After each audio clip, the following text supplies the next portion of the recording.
Hi all welcome to Blasters arena. കഴിഞ്ഞ summer transfer ജാലകത്തിൽ Kerala Blasters കാര്യമായ നീക്കങ്ങൾ ഒന്നും നടത്തിയിട്ടില്ല. ചില സുപ്രധാന താരങ്ങളെ ക്ലബ്ബ് കൈവിട്ടിട്ടുണ്ട്. പകരക്കാരെ ക്ലബ്ബ് എത്തിച്ചിട്ടില്ല. അത് ISLുമായി ബന്ധപ്പെട്ട പ്രശ്നങ്ങൾ കാരണമാണ് സംഭവിച്ചിട്ടുള്ളത്.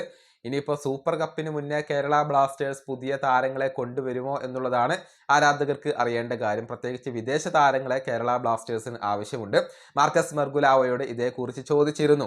അതായത് സൂപ്പർ കപ്പിന് മുന്നേ കേരള ബ്ലാസ്റ്റേഴ്സ് വിദേശ താരങ്ങൾ അതല്ലെങ്കിൽ മറ്റു താരങ്ങളെ എത്തിക്കാനുള്ള എന്തെങ്കിലും സാധ്യതകൾ ഉണ്ടോ എന്നായിരുന്നു ഒരു ആരാധകന്റെ ചോദ്യം. ശുഭകരമായ ഒരു കാര്യമാണ് മാർക്കസ് മെർഗുലാവോ പങ്കുവച്ചിട്ടുള്ളത്.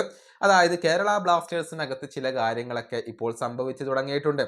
അതായത് സൂപ്പർ കപ്പിന് മുന്നേ നമുക്ക് ഒരു മൂവ്മെന്റ് പ്രതീക്ഷിക്കാം എന്നാണ് മാർക്കസ് മെർഗുലാവോ പറഞ്ഞിട്ടുള്ളത്. അതായത് നിലവിൽ കേരള ബ്ലാസ്റ്റേഴ്സ് ചില ട്രാൻസ്ഫർ നീക്കങ്ങളൊക്കെ നടത്തി തുടങ്ങിയിട്ടുണ്ട്. സൂപ്പർ കപ്പിന് മുന്നേ സൈനിങ്ങുകൾ നമുക്ക് പ്രതീക്ഷിക്കാം എന്നാണ് ഇദ്ദേഹം പറഞ്ഞിട്ടുള്ളത്. ഇത് ഒരു സന്തോഷ വാർത്ത തന്നെയാണ്. നമുക്കറിയാം ട്രാൻസ്ഫർ വിൻഡോ ക്ലോസ് ചെയ്തിട്ടുണ്ട്. അതുകൊണ്ട് തന്നെ ക്ലബ്ബുകൾ തമ്മിലുള്ള കൈമാറ്റം നടക്കില്ല. അതേസമയം ഫ്രീ ഏജന്റുമാരായ താരങ്ങളെ എത്തിക്കാൻ കേരള ബ്ലാസ്റ്റേഴ്സിന് സാധിക്കും എന്നുള്ളതാണ്. അത്തരത്തിലുള്ള താരങ്ങൾക്ക് വേണ്ടിയായിരിക്കും ക്ലബിന്റെ ശ്രമങ്ങൾ ഉണ്ടാവുക. 3 വിദേശ താരങ്ങളെ ഇപ്പോൾ ആവശ്യമുണ്ട്. കാരണം ജീസസ് ജിമിനസും പെപ്രയും ക്ലബ്ബ് വിട്ടിട്ടുണ്ട്. അതുകൊണ്ട് 2 സ്ട്രൈക്കർമാരെ ആവശ്യമുണ്ട്. ഡ്രിൻസിച്ച് ക്ലബ്ബ് വിട്ടിട്ടുണ്ട്. അതുകൊണ്ട് തന്നെ ഒരു സെന്റർ ബാക്കിന് ആവശ്യമുണ്ട്. പക്ഷേ 3 പേരെയൊന്നും സൂപ്പർ കപ്പിന് മുന്നേ തന്നെ എത്തിക്കാനുള്ള സാധ്യത കുറവാണ്. ISLന്റെ കാര്യത്തിൽ ഉറപ്പ് ലഭിച്ചാൽ മാത്രമാണ് കാര്യമായ നീക്കങ്ങൾ നടത്തുക.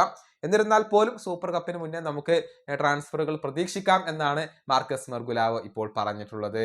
ഈ വീഡിയോ അവസാനിപ്പിക്കുന്നു. അടുത്തൊരു വീഡിയോ വീണ്ടും കാണാം.